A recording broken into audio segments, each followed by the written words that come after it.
내성 전쟁에 대해서 인간과 병원균의 끝없는 싸움에 무하마드 자만 교수님의 책을 계속 읽고 있습니다.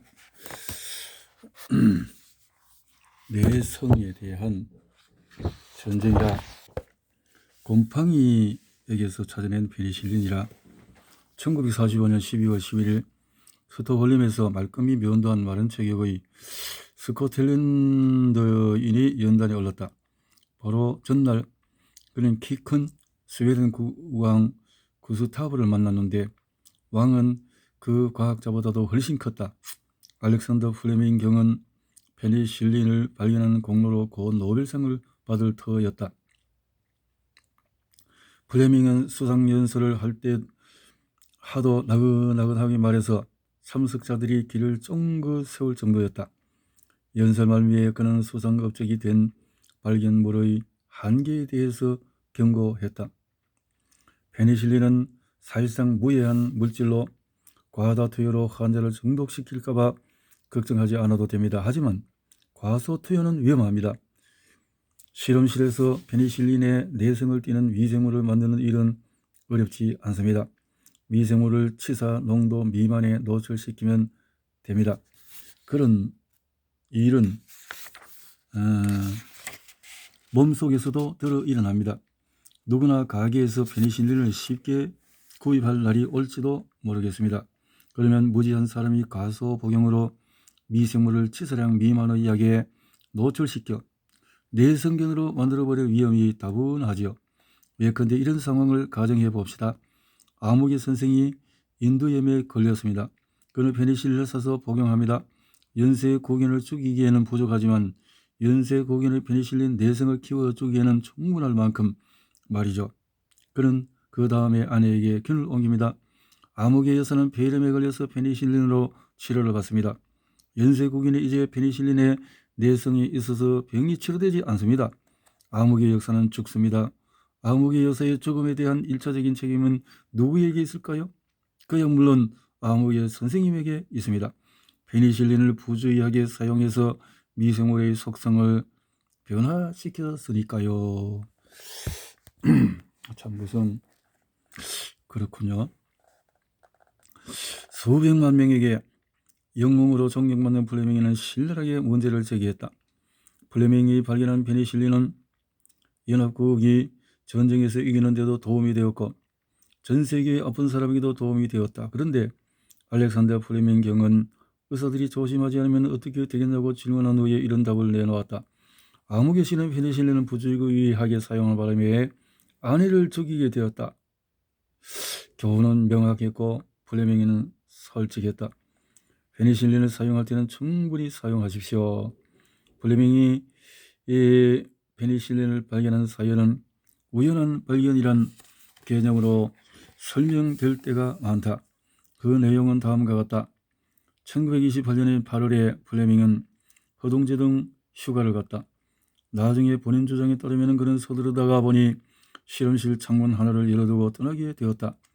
창가에는 황색 포도 알균을 배양 중인 패트리 접시들이 놓여 있었다. 9월 초에 휴가에서 돌아온 플레밍은 열린 창문과 패트리 접시를 발견했는데 접시들은 하나만 빼고 다 괜찮아 보였다. 유독 한 접시만 균류로 오염되었고 오염된 부분의 세균은 죽어서 고리 모양을 형성하고 있었다. 균류와 접촉한 세균은 모두 죽어 있었다. 플레밍은 그 균류 플레밍의 추후에 논문에서 기술한 바에 따르면 페니실륨 노타툼이란 곰팡이에 세균을 죽일 만한 뭔가가 있다고 판단했다. 그리고 그 곰팡이에게 매우 효과적인 항생제가 될 잠재력을 지녔다고 결론을 지었다. 이 사연은 젊은 과학자들에게 그들이 선택한 직업의 우연한 가운데서 필요 불가결함을 알려주기 위해서 수없이 이야기되어 왔다. 하지만 그 내용이 전부 사실인가 하면 그렇지 않다. 이 사연은 플레밍이 자신의 또 다른 발견물인 라이소자임에 대해서 이야기한 내용과 매우 비슷하다. 라이소자임은 콧물에서 계란 흰자에 이르기까지 여러 생체 물질에 있는 항균성 효소다. 그런데 깜빡하고 열어둔 창문이 그 두 항생물질을 발견해서 그렇게 중요한 역할을 했으리라고 보기는 어렵다. 당대 과학의학사에 밝은 사람들의 의견에 따르면 블레밍이 자기 사연을 윤색한 이유는 그가 꿈같은 이야기를 들려주기를 좋아했기 때문이다. 어쩌면 실제로는 블레밍이 때때로 부주의했으며 본인 주장만큼 엄격하고 세심한 과학자가 아니었음을 암시하는지도 모른다. 분명히 플레밍은 균류 둘레에 생긴 고래 모양을 보고 배양 접시에 어떤 강력한 물질이 있음을 알아차렸다. 플레밍이가 믿음직한 동료 스튜어트 크레덕은 곰팡이 액의 항균 기능을 이해하려 애쓰면서 상당한 시간을 보냈다. 곰팡이 액에는 불순물이 많았는데 세균을 죽이는 실질적인 역할을 하는 페니실린의 농도는 1% 이하였다. 플레밍은 화학자가 아니었고 그의 비효과적인 정제 기법 때문에 곰팡이 액의 효능은 대체로 신통치 않았다. 바로 그 점이 문제였다. 페니실린 정제법이 진전되지 않아 1930년대의 중반에 플레밍은 새로운 일로 넘어갔다. 아니 더 정확하게 말하면 자신의 첫 발견물인 라이소잠을 연구하는 일로 돌아갔다. 세상도 그랬다. 당시 설파제가 널리 쓰이다 보니 1929년에 논문으로 밝혀낸 플레밍의 최초 발견은 10년 가까이 잊혀졌다. 1930년대 페니실린 발견 장소인 런던 성모병원에서 서쪽으로 100km쯤 떨어진 곳에서 페니실린 논문에 관한 관심을 가진 사람이 나타났다. 옥스퍼드 대학교 윌리엄 던 병리학 스쿨 소속 연구팀이었다. 이렇게 특별한 재능이 있는 사람들이 있었네요. 정확히 어떤 연유로 연구팀이 플레밍의 논문에 주목했는가는 아직도 수수께끼다.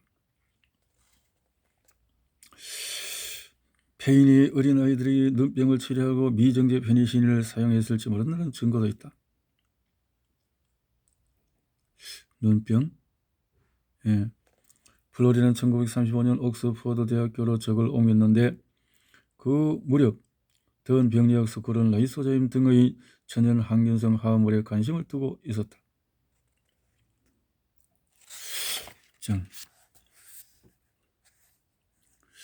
일에 착수하면서 히틀러에게 도움을 구했다.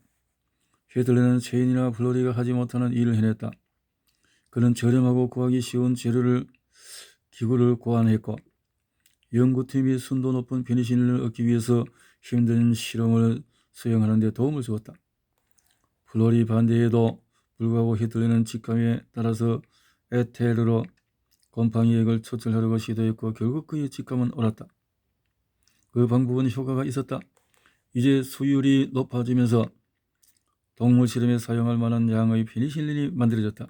자부심, 도전정신, 독창성, 직감을 쫓는 단호한 의지가 통한 결과였다. 히틀러는 정제 페니실린을 플로리와 체인에게 건네주었다. 이제 그 물질의 효능을 확인할 때가 되었다. 1940년 5월 25일 플로리는 실험을 시작했다. 쥐 8마리를 두 집단을 나눠서 대조군으로 두고 4마리에게는 정제 페니실린 그리고 8마리 모두를 화농성 연쇄 구견으로 감염시켰다. 대조군 쥐 4마리는 곧바로 죽었으나 실험군 4마리는 살아남았다. 히틀러는 새벽 3시 45분까지 연구실에서 실험 과정을 지켜본 후 이렇게 적었다. 페니실린이 실제로 중요한 듯이 보였다. 이는 절제된 표현이었다. 옥스퍼드에서 연구활동이 이어지는 동안에 2차 세계대전이 계속되면서 부상병 수가 증가했다. 연구팀은 쥐 실험의 결과를 발표하면서 전 세계 이목을 이끌었으며 모든 사람이 던 스쿨의 성과에 주목하는 중에서 1940년 9월 22일에 연구팀은 스코틀랜드 말실을 쓰는 중년 남자가 실험실로 들어오는 모습을 보고 깜짝 놀랐다. 그는 알렉산더 플레밍이었다. 플레밍은 체인에게 자신이 오래전 페니실린이 어떻게 되었는지 물었다.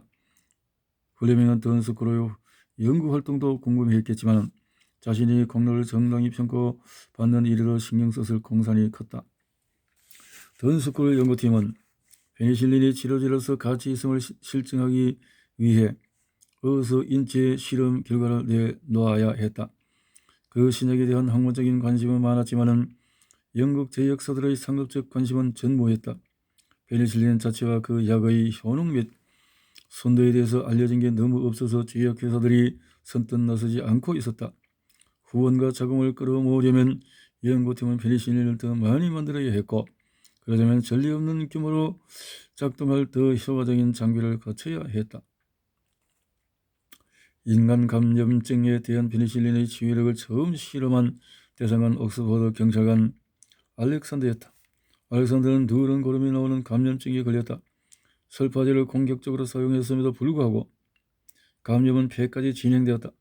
41년 2월 12일 그는 새로 정제된 페니실린을 투여받았다. 결과는 놀라웠다. 알렉산더는 얼굴이 부어오르고 상처가 깊이 감염된 상태였으나 정맥주사를 맞고 하루도 채 지나지 않아서 증상이 완화되었다. 그리고 열이 내리면서 몸 상태가 호전되기 시작했다. 완전히 회복되지는 않았지만 그는 똑바로 앉아서 식사도 했다. 주사 맞기 하루 전만 해도 불가능한 일이었다. 그런데 한 가지 문제가 있었다. 알렉산더는 체구가 큰 성인 남자여서 건강을 완전히 회복하려면 페니실린이 아주 많이 필요했다. 게다가 히틀리 연구팀이 만든 페니실린에는 불순물이 섞여 있었다. 순도가 5%에 불과하다 보니 알렉산더에게 필요한 양은 던스콜 연구팀의 비축분보다 많았다. 히틀리 연구팀이 그 비약을 더 만들었으나 엘버터스 알렉산더는 41년 3월 15일에 죽고 말았다. 알렉산더 죽음은 특효약을 기대하는 모든 사람에게 충격을 주었다. 그래도 상황을 낙관할 만한 이유는 남아있었다. 그 약은 효과가 있었다. 양이 충분하지 않았을 뿐이다. 해결 과제는 생산량 증가였다. 기존 방법으로 페니실린의 대량 생산이 가능한가 하는 문제는 여전히 미해결 상태였다.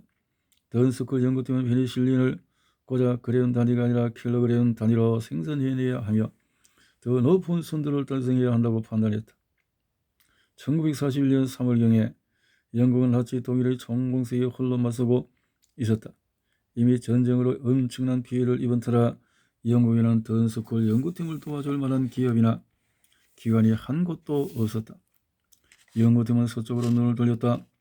플로리와 히틀리는 10년 넘게 플로리를 후원해온 록펠러 재단의 도움으로 1941년 7월 2일 뉴욕 라가디아 공항에 도착했다.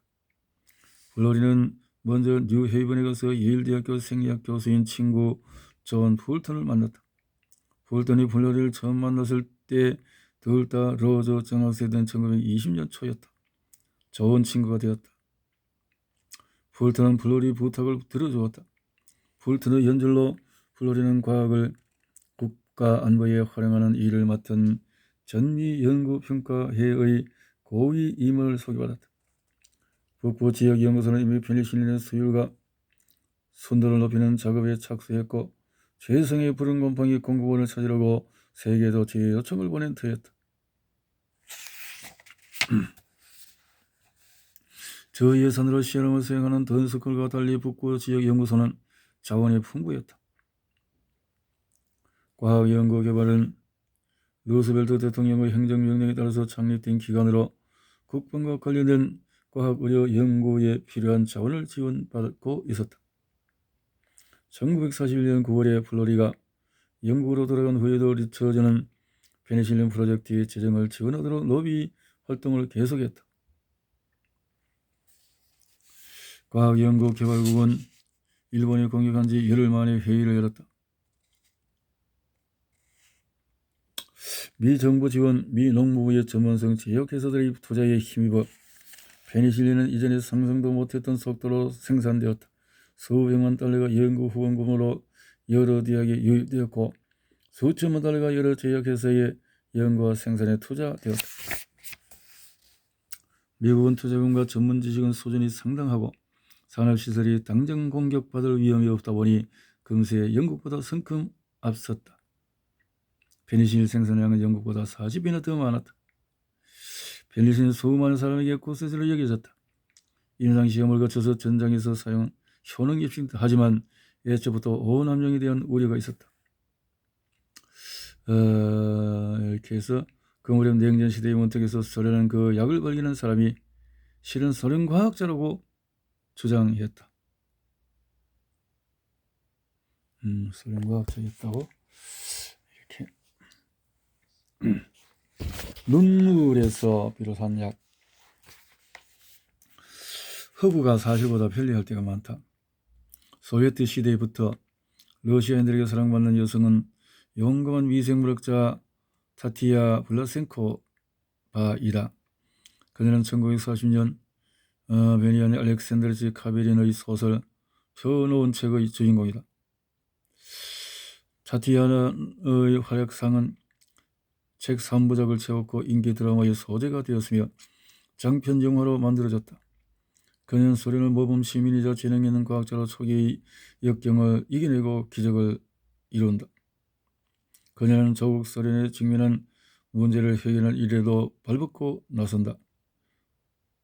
소설에 따르면 타티아나는 소련 페니실린의 진정한 발견자다.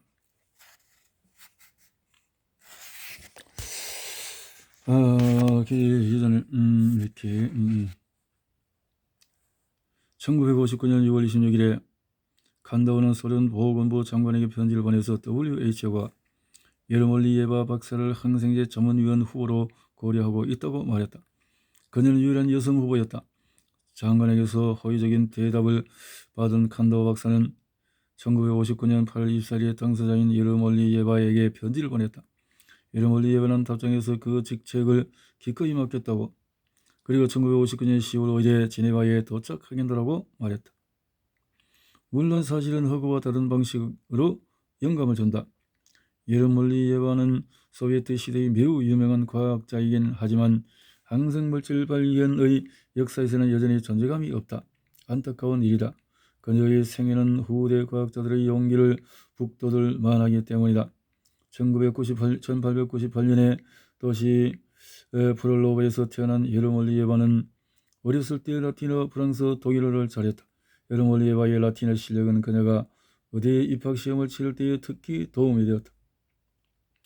1차 세계대전에 이 인생의 전환점이 되어서 유럽에서 전쟁이 일어나면서 보르샤바 대학교가 이전되었다. 교수진을 포함해서 대학 전체가 예르몰리예바가 살고 있던 로스토프 나도누로 옮겨왔다. 세계적인 대학이 갑자기 집 근처에 들어선 셈이었다. 게다가 그녀가 대학이 될 무렵에 마침 러시아 의회에서 여성에게도 의과대학 진학을 허용하는 법안이 가결되었다. 지나이다 예르몰리예바와 그녀의 평생 친구 니나 클리우 예바는 1세대에 속했다. 예르몰리예바가 대학을 졸업한 후에 격동의 시기에 뒤따랐다. 외국 세력 및 국내 반정부 세력과의 전쟁이 수차례 벌어졌고 이는 예르몰리예바의 커리어에 지대한 영향을 미쳤다. 그녀는 제1차 세계대전, 러시아 혁명, 공산주의자와 공산주의자 간의 내전, 기근과 콜레라, 청결의 참상을 차례로 목격했다. 바로 그런 혼란기에 예르몰리예바는 세균학 연구를 시작했다. 그는 곧 학계의 이름을 떨쳤다. 그녀는 첫 논문을 1922년에 발표해서 겨우 23살이었다. 그녀는 콜레라 병원체와 유사 콜레라 병원체를 구별하는 선구적인 러시아 과학자 중에 한 명이었다. 소설 주인공의 모델답게 극적인 시연을 준비한 예르몰리예바는 두 병원체를 구별할 필요성을 보여주려고 유사 콜레라 병원체 같은 액체를 마셨다.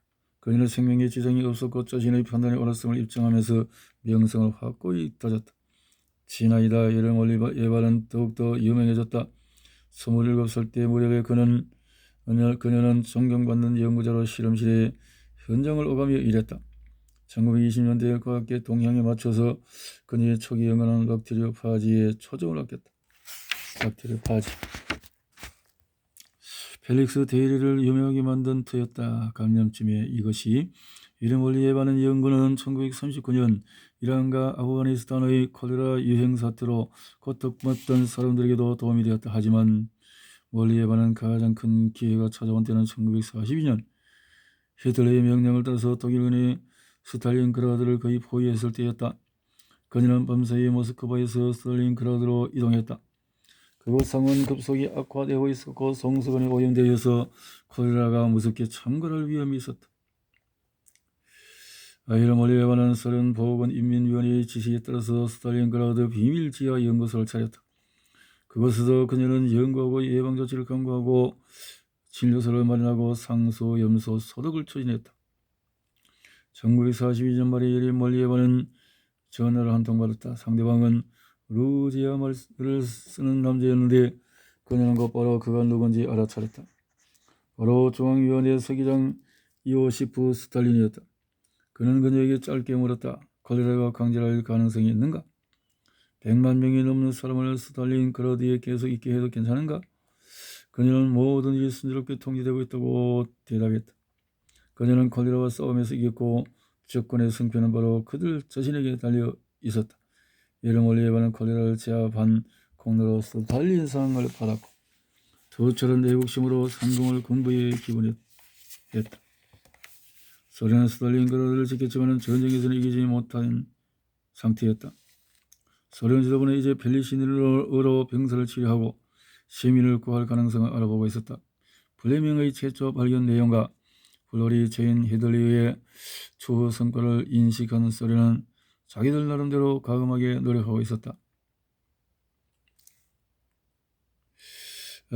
그 임무를 또 받은 이르몰리 에바는 기대에 부응해서 소련 페니실린을 제대로 만들어낼 뻔했다. 이렇게 해서 푸른 곰팡이와 다른 종을 또 이렇게 봤다는 거죠. 그 일 후에 일사천리로 진행되어서 1943년 초에 임상을 했고, 그래서 1948년 3월 17일자 플라우더는 페니실린이 소련의 발견물이라고 공표하기도 했다. 하지만 효능에 대한 소련 정부의 주장을 뒷받침하는 실제 자료가 거의 없었다. 소련의 선전 동료에 하지 않는 플로리는 소련의 허풍을 간파하고 소련의 생산 방법과 결과를 대수롭지 않게 여겼다. 소련 정부는 인내심을 잃기 시작했다. 페니실린 사업 확장에 힘썼던 소련 과학자 중 상당수는 아직도 행방이 묘연하다. 하지만 페니실린 사업 책임자 빌 제이프만의 행방은 알려져 있다. 그는 스탈린 정권의 체포 뒤에 취재를 받고 시베리아로 유배되었다. 이를 멀리 에바는 계속 성공가도를 달렸지만 사적으로는 소련에서 흔하디 흔한 비극과 온갖 고난을 겪으면서 만신창이가 되었다. 그는 첫 번째는 베넬레프 질베르가 숙청당하지 않도록 여러 번 막아주었다. 질베르는 유명한 종양학자였으나 간첩 혐의로 수차례 체포되어 강제노동 수용소로 보내졌다. 이를 멀리 에바는 1930년 37년 40일에 직접 개입해서 질베르 목숨을 구했다.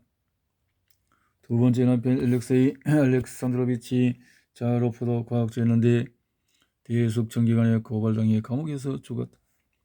소련에서 정치적으로 이용한 거짓 선동은 그나라의 매우 유능한 과학자 상당수를 앗아갔을 뿐만 아니라 그들이 거둔 성과를 잘못 전했다.